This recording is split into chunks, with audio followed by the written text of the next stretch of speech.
I was just living in survival mode. Have you ever looked at yourself in the mirror and thought, who is this person and where did I go? I know I have. After years of chasing dreams, facing setbacks, and navigating life's twists, it's the daily monotony, the loss of passion. You see, when you're doing things day in, day out only because you have to. I found myself lost, as if I was just watching a stranger that kind of looked like me, but wasn't me.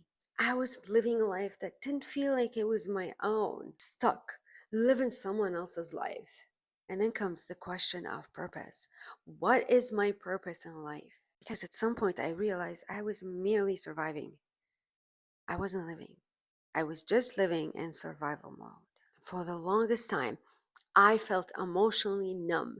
The only time that I felt any feelings were the times that I was holding my own daughter in my arms. In my late 20s, I made the bold decision to go back to university to pursue my passion for nutrition. Despite a multitude of challenges, I graduated only to face unforeseen events, a less than desirable job market, cancer diagnosis, and then the joy and chaos of motherhood. Each experience, while daunting, was a chapter in my story of self rediscovery. After giving birth, I devoted myself entirely to my daughter, and it was my pleasure.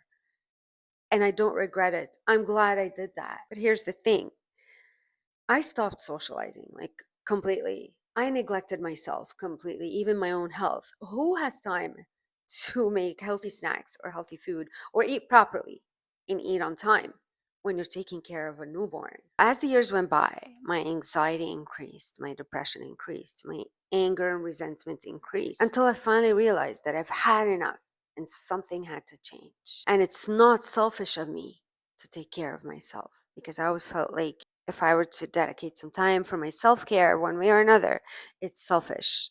It's taking away that time from my daughter. But I've had more than enough. And I wanted to be healthy again for myself and for my daughter. And naturally, when you neglect your body, your mind, your spirit, you're going to get depressed. You're going to get overwhelmed. And that's what happened to me. Depressed, overwhelmed, drained because of lack of sleep and many other responsibilities that motherhood brings with it. And I also lost my self confidence. I abandoned my career. I just couldn't picture myself going back to a full time job and leaving my daughter for 8, 10 hours a day, 5 days a week, and then only to come back home exhausted, not even have the energy to speak, let alone take care of a baby. I just couldn't do that. But all this resulted in me slowly losing sight of who I was outside of motherhood, because motherhood is a sacred job. You do know it's a non-stop overtime job, and I'm proud of it. We all are, I'm sure. In 2020, I was diagnosed with an inflammation in my intestine, so I had to take care of my diet and eat certain things and cut off other things from my diet, so that helped me the journey of body care as well. When I bought my first high ticket affiliate marketing course, I learned a lot, but not enough because I really was blind at the time. I bought multiple other courses, and more or less most of them taught me something. I'm sure you remember me mentioning that I always hated being on social media, or I hated being out there because I'm so private.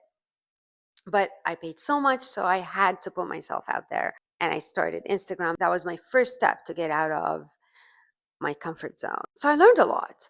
And I also managed to find a group of ladies who were like minded, who were also stay at home moms. We created our own private chat group in Instagram. And that was great because we had access to each other through DMs. And honestly, that made a huge difference in my journey at that point because we provided a lot of support for each other and we even learned from each other. They were virtual friends, but they were friends that understood what I was going through because they were going through similar things as well. So that was the beginning of my self care journey, of my self reinvention, if you want, or rediscovery.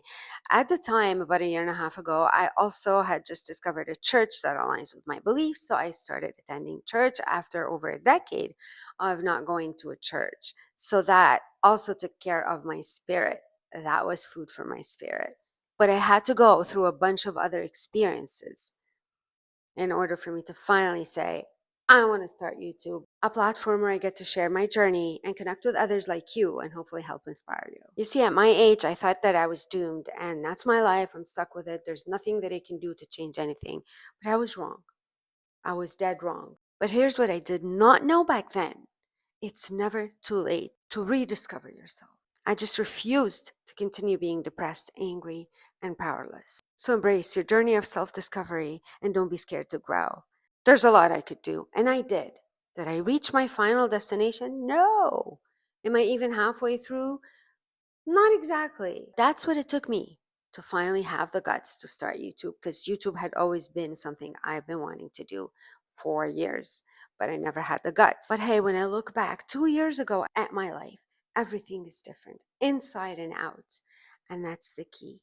That's the point. So if you're feeling lost or stuck in life, regardless of your age, know that it's not too late. It's not too late to find yourself again or to rediscover yourself. It's not too late to do something that is going to serve you well and align with you at this point of your life.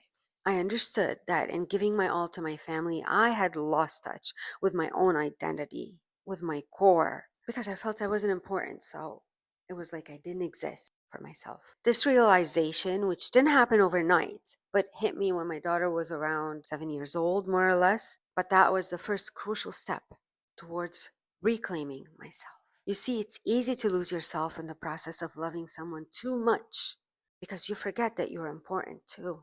That's why in the midst of motherhood, I found myself lost, not just in the chaos of my child's needs, but in the absence of my own.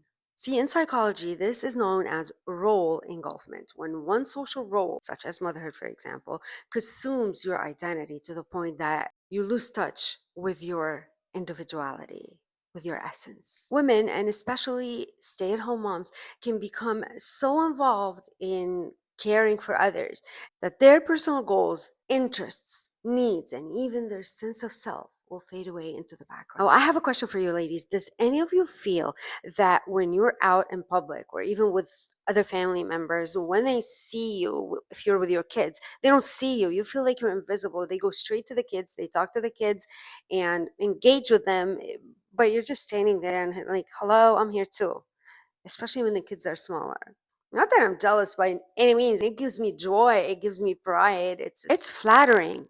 But at some point it hits you. You've become invisible. And remember, feeling lost oftentimes could be a sign of growth. Because remember, you are going into a new phase that you're not familiar with yet. So it's a good thing. This identity loss can actually lead to emotional exhaustion, to depression, or what's known as maternal burnout. See, when you realize that something is missing, that you're not living as you, this becomes the need to rediscover and reinvent yourself. And that's a good thing. You see, in my daughter's early years, I never stopped to think of that. But when she turned around 7-ish, that's when it started hitting me. And that's when I began to explore other things beyond motherhood. See, my brain was rotting. I love to learn. I thrive on learning all the time. So because I hadn't learned things really in a long time, I felt brain dead.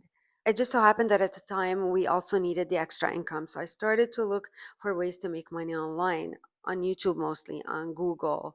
I watched every single YouTube video that discussed how to make money online. I read vlogs, but guess what? That didn't solve my problem. It gave me ideas, though, of what's out there that I could potentially learn to do. Now, with the skills that I learned through all the courses that I purchased, but initially, even from the first course that I purchased, I had to challenge myself to get out of my comfort zone. And that's where it all began. I started investing in myself. So if you can relate, share your experience with us in the comments. Let's support each other. Let's learn and grow together. Thank you so much for watching. This is Christy, and I'll see you on the next one.